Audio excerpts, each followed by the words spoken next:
Lah bang, emang masih zaman pakai padahal kalau gue lihat di konten-konten YouTube udah pada pakai. Nah ini dia nih statement-statement yang menimbulkan pertikaian.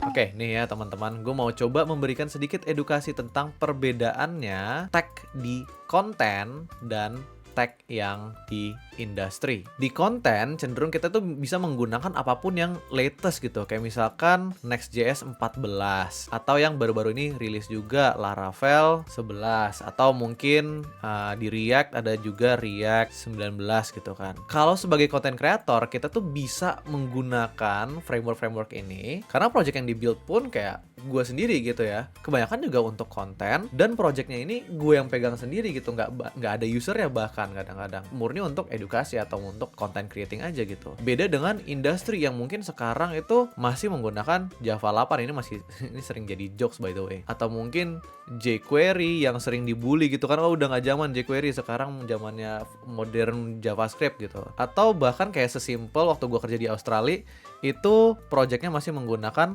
React 13 padahal waktu itu udah sampai versi React 18 kalau nggak salah latestnya. Satu hal yang kita perlu ingat, apps yang udah lama di industri itu biasanya udah belasan atau bahkan puluhan tahun yang memiliki user base yang besar juga, ribuan bahkan mungkin jutaan. Yang berarti apps-apps ini tidak memiliki privilege yang sama seperti yang dimiliki oleh ya konten. Kalau misalkan sesimpel dari React 13 kita mau naikin ke React 18 terus ternyata terjadi kesalahan, apps-nya jadi nggak bisa dipakai gitu kan.